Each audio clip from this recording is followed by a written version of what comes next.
Ready to dive into a part of history that's often overlooked?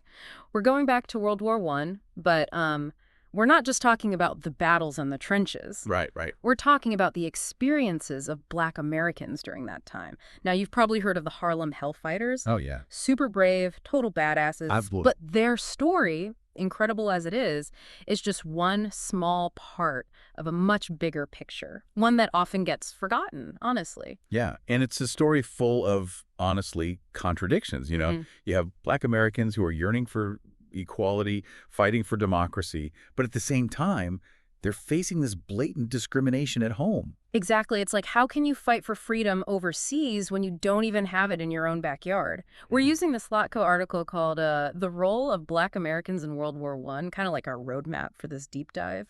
Perfect. We really want to uncover all those overlooked details, the nuances of what it was actually like for Black Americans back then. It's a fascinating period, really. Okay, so picture this. It's the early 1900s, right? Okay. And for Black Americans, especially in the South, life under Jim Crow, it means being stuck, trapped in this cycle of poverty. They're forced into these low-paying jobs. They're held back by all these restrictive laws. And then on top of that, they're living with this constant threat of racial violence. It's heavy stuff, no doubt about it. And it makes what was happening at the same time even more significant. The Great Migration, over 7 million Black Americans leaving the South, searching for something better. Can you imagine just picking up your entire life, your family, and just leaving everything you know behind? Risking it all for just a chance at a better life. Yeah. And it's crucial to understand what was driving this mass exodus, right? So World War I, it really shook things up. Immigration from Europe basically stopped, which left this huge need for workers in factories up north. And then at the same time, down south, the boll weevil infestation, it's wiping out cotton fields left and right. People are losing their livelihoods. Like a 1-2 punch. Exactly. It's almost like they were stuck between a rock and a hard place. Yeah. Like fleeing hardship in the South only to run into discrimination and segregation in the North. Absolutely. And the article mentions Detroit, right? Yeah. Their Black population skyrocketed during that time by something like 611%. It's mind-blowing when you think about it, isn't it? I mean, it shows you how desperate people were for a better life, even if it meant facing a whole new set of challenges in a new place. It's really a really complex picture. And then you have World War I breaking out in Europe right in the middle of all of this. Oh, absolutely. It's like, can you imagine, you're Black American, you've left everything you know behind, you're trying to build this new life, and then, bam, World War. What was going through people's minds? Were they even thinking about getting involved in a war across the ocean, especially with what they were dealing with here at home? Well, it was a mixed bag. Some folks saw it as like a European problem, not an American one. But then as the war dragged on, things started to change. This idea of fighting for democracy, it really started to resonate. I can see how that would be a powerful message.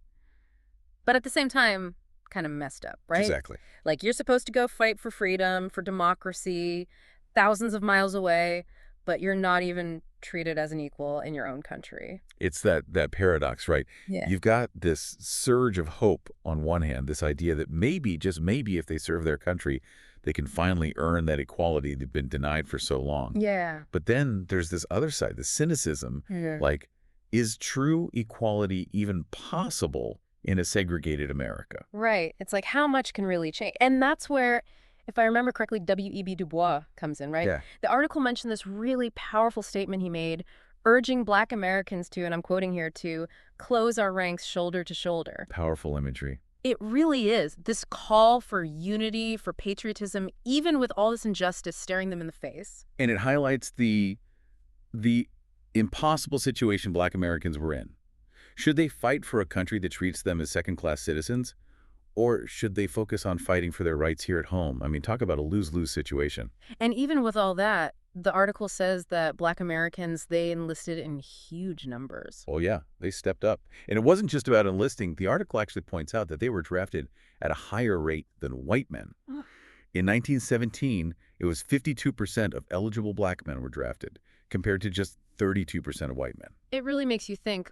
They were willing to put their lives on the line for a country that wouldn't even fully accept them. So when they were sent overseas, what roles did they end up playing? Well, that's where the ugly reality of segregation rears its head again. Despite some efforts to have more racially mixed units, most black soldiers ended up in support roles. Essential jobs, but the kind that often get overlooked. Truck drivers, laborers, things like that. I bet that was incredibly frustrating, to go over there ready to fight, to prove yourself, and then be stuck behind the lines. Oh, absolutely. And it wasn't just about the jobs. It was about who got to be seen as a hero, right? Yeah. Who got to come home with those stories of bravery and sacrifice. And that's what makes the story of the 93rd Division, especially the Harlem Hellfighters, so important. The Harlem Hellfighters, right. Didn't they end up fighting with the French? What was that like? Being a black soldier, fighting alongside European allies? Yeah, so the 93rd Division, the Harlem Hellfighters included, they were assigned to fight with the French army. Wow. Crazy, right? Because, and here's the thing, this decision, which was basically made because of segregation in the U.S. Army, it actually ended up protecting those soldiers. They Interesting. were shielded from some of the really awful racism they would have faced otherwise. It's like their bravery was actually recognized and rewarded in a way it never would have been back home. You got it. The Harlem Hellfighters, they didn't just fight well, they excelled. Yeah. They earned all these awards for their bravery. Wow. And more than that, the French people, they celebrated them. That's amazing. It's this weird thing, right? They're heroes to their allies, but back home, they're still treated as second-class citizens. It's really just, it's heartbreaking. And it wasn't even over when they came home. The article, it talks about the Red Summer of 1919. Yeah. I mean, what a horrifying name. What happened to those soldiers when they came back? It's a really, really dark chapter. So imagine this. You're a black soldier. You fought bravely. You've seen things, horrible things, risked your life for your country. Yeah, And you're coming home hoping, praying that things will be different, right? of course. But instead of being welcomed as heroes, these black veterans, they're met with this wave of just unbelievable racial violence. It's just unthinkable to go through all of that, to fight for your country and then be attacked by your own countrymen just because of the color of your skin. It shows you how deep that racism ran. The Red Summer, it saw these terrible race riots all across the country, fueled by all these fears, economic anxieties, this resurgence of white supremacy.